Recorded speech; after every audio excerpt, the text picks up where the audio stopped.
ফলের রস নাকি পুরো ফল খাওয়া ভালো? সম্পূর্ণ ফলে প্রচুর ফাইবার বা আঁশ থাকে, যা কোষ্ঠকাঠিন্য দূর করে। অন্যদিকে ফলের রসে বেশিরভাগ ফাইবার চলে যায়। এছাড়া ফলের রস বা জুস বিভিন্ন উপায়ে গ্রহণ করা হয়।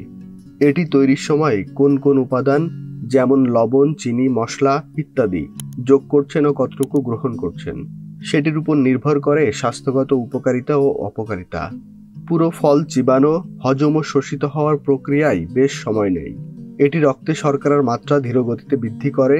ফলের রস চিবিয়ে খেতে হয় না, পরিপাকতন্ত্রে প্রবেশ করে দ্রুত গ্লুকোজ ও ফ্রুক্টোজ শোষিত হয় বলে রক্তে গ্লুকোজের মাত্রা বেড়ে যায়। পুরো ফলের চেয়ে ফলের রসে বেশি ক্যালোরি থাকে, কারণ এক গ্লাস ফলের রস তৈরি করতে বেশ কয়েকটি ফল লাগে। যদি চিনি যোগ করা হয় তবে আরও ক্যালোরি বাড়বে। এই অতিরিক্ত ক্যালোরি ওজন বাড়াতে পারে। ফলের ভেতর প্রাকৃতিক ভিটামিন, খনিজ ও অ্যান্টিঅক্সিডেন্ট পাওয়া যায়।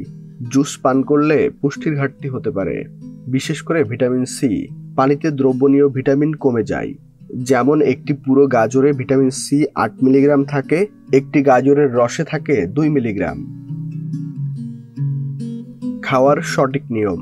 খোসা সহ বা চামড়াযুক্ত ফল খাওয়া ভালো, কারণ ফলের চামড়ায় ফ্লাভোনয়েড ও ফাইবার থাকে, যা স্বাস্থ্যের জন্য উপকারী। এছাড়া ফল কেটে কিছুক্ষণ বাইরে খোলা রেখে দিলে পুষ্টিগুণ নষ্ট হয়। ফলের রস একবারে না গিলে চামচ দিয়ে ধীরে ধীরে খাওয়া উচিত, কারণ লালায় যে পাচক রস থাকে তা রসের মধ্যে থাকা চিনি হজম করতে সাহায্য করে। চিনি, লবণ, মশলা যোগ করে ফল বা জুস পান না করা ভালো। ফল খেতে হবে 2 খাবারের মধ্যবর্তী সময়, অর্থাৎ বেলা 11টার দিকে বা বিকাল 4টা থেকে 5টার মধ্যে। কেননা মূল খাবারের সঙ্গে খেলে বিশেষ করে ডায়াবেটিস রোগীদের রক্তে গ্লুকোজ বাড়তে পারে। সতর্কতা। ফলের অতিরিক্ত রস খেলে ওজন বাড়তে পারে। ঘন ঘন চিনিমুক্ত ফলের রস খেলে দাঁতের গহ্বর, দাঁতে এনামেল ও ক্ষয়ের ঝুঁকি বাড়তে পারে। অতিরিক্ত ফলের রস খেলে ফলে থাকা প্রাকৃতিক শর্করা ও অ্যাসিড মুখের মধ্যে ক্ষতিকারক ব্যাকটেরিয়া বৃদ্ধি করতে পারে।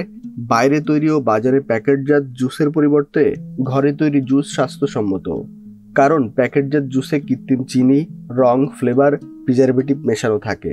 এগুলো স্বাস্থ্যের জন্য ভালো নয়। ফলের রস খাওয়ার পরিমাণ হলো সাধারণত 120 থেকে 180 মিলি।